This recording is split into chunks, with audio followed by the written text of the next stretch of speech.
Hi Prepivero, my name is Fernanda Muñoz. And my name is Emiliano Aguilar. On this project, we decided to make a pressure calculator. We decided to do this because we, as physics students, sometimes find it confusing to know how to calculate each type of pressure. We searched on the web if there was any other program that could help us on this. Because we couldn't find any, we decided to create our own. On physics class, we've been working on 3 different types of pressure. The normal pressure, where you need to divide the force by the area, the hydrostatic pressure, where you need to multiply the gravity by the height by the density, and the absolute pressure, where you need to sum the atmospheric pressure and the hydrostatic pressure. So, as we said, we needed something to make this task easier, and our answer was to create a calculator. At first, what we did was to declare the void normal, hydrostatic, and absolute pressure functions. We decided to do this because they are functions we will use later in the program. Then we opened the void main function. After that, we declared the int choice variable and printed a welcome message to the user. Afterwards, we opened a while loop with the options. We did this for the user to do as many calculations as he or she needs. We also gave 4 options. The first one is to calculate the normal pressure. The second one is to calculate the hydrostatic pressure. The third one is to calculate the absolute pressure. And the fourth and final one is to exit. The user's decision will be kept in the int choice variable. Then, we will open some decisions for the computer to know what to do depending on what the user chose. If the user chooses option 1, this will take him or her to the void normal pressure function. If the user chooses option 2, this will take him or her to the void hydrostatic pressure function. If the user chooses option 3, it will take him or her to the void absolute pressure function. If the user chooses option 4, this will make that a phrase that says "Thanks for using this program" appears on the screen. Finally, if the user chooses any other option, a text that says "Error" will appear on the screen.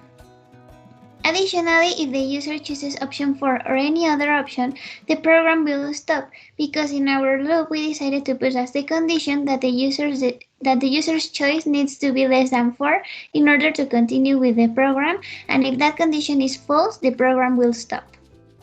If the user chooses to calculate the normal pressure, we will open the void normal pressure function. The first thing we're going to do there is to declare our variables. In this case, we have the float normal pressure, the float force, and the float area. We use float because we can have decimal numbers as possible values.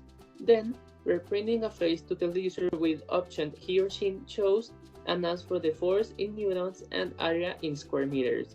After the user gives us those values, the program will divide force by area.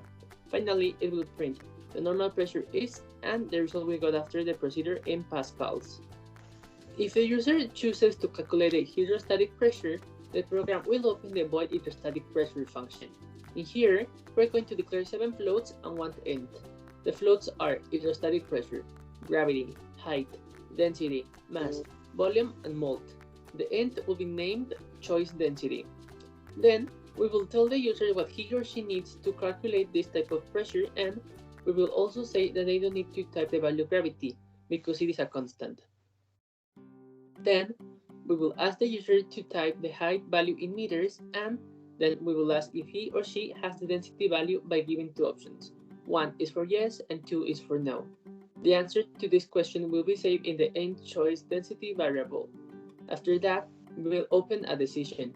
If the answer to the previous question is 1, which means they do have the density value, the program will ask the user to type the density value and it will immediately calculate the result by multiplying height by gravity by density. But if the user chooses 2, which means the user doesn't have the density value, we will ask for the mass value in kilograms and the volume in cubic meters.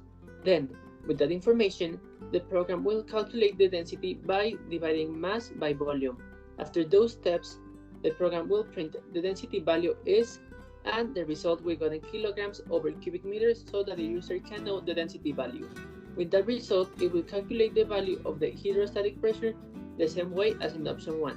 At the end of both options, the program will print a phrase that says the hydrostatic pressure is and the result we got after the procedure in pascals. Finally, if the user chooses the option that calculates the absolute pressure, the program will open the void absolute pressure function. In there, we are going to declare another 7 floats, which are absolute pressure, atmospheric pressure, hydrostatic pressure, height, gravity, density, and mode. We are also going to declare the in-choice hydrostatic variable. Afterwards, a message that mentions what the user needs in order to calculate the absolute pressure will be printed. The user will only need to give us the value of the hydrostatic pressure because the atmospheric pressure is a constant. Then, we will ask the user if he or she has the value of the hydrostatic pressure by giving 2 options. 1 is for yes and 2 is for no. In here, a decision will open.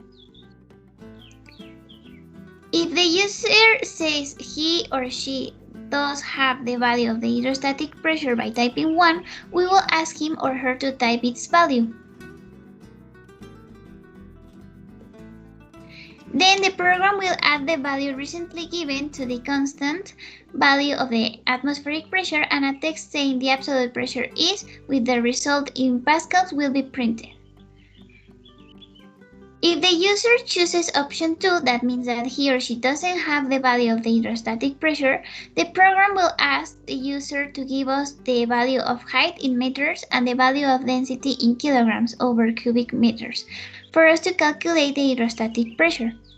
Afterwards, a message that says we don't need the user to give us the value of gravity will appear.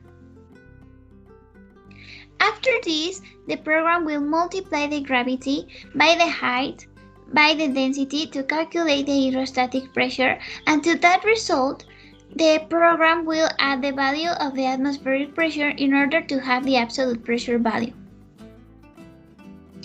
At the end of both options, it will print a phrase that says the absolute pressure is the result we got in pascals. This is the end of our program. Now we're going to show you our program. We press run in the program, a welcome message and all the options the user must choose from will appear on the screen. The option chosen will be kept and the program will take us directly to the steps of the option requested. If the user chooses option 1, which is to calculate the normal pressure, the program will say which values are needed. It will ask for them and it will keep them. After it keeps them, it will do the operations and it will print the result. Then the same welcoming message and options will appear so that the user can decide what he or she wants to do next. If the user now chooses option 2, which is for calculating the hydrostatic pressure, the program will say which data is needed. It will ask first for the height and it will keep it. Then, it will ask the user if he or she has the density value. In case the user does have it, the program will ask for it, keep it, and print the result. But if the user says he or she doesn't have the density value, the program will ask for the mass and volume value. It will keep both. Then calculate both the density and the hydrostatic pressure value, and it will print both results. After that, the same welcoming message will appear so that the user can decide what he or she is going to do next. If the user chooses option 3, which is for calculating the absolute pressure, the program will say what is needed to calculate this value. In this case, we need the hydrostatic pressure value, and it will ask the user if he or she has that value.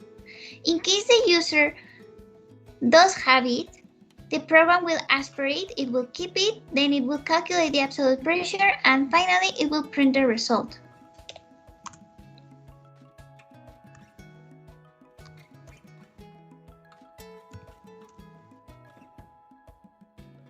In case the user doesn't have it, the program will ask for the height and density value.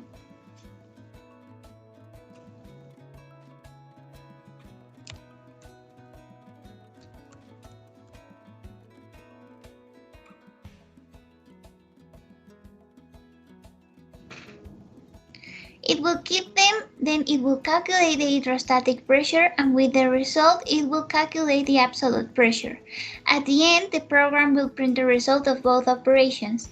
Then, the welcoming message will appear again, so that the user can decide what he or she is going to do next.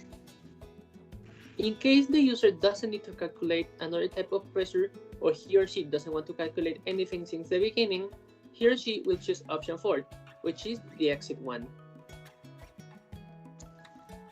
Then the program will print a message that says, "Thanks for using this program," and the program will stop.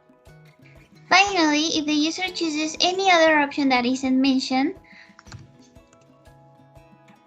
an error will appear and the program will stop. So this is our program.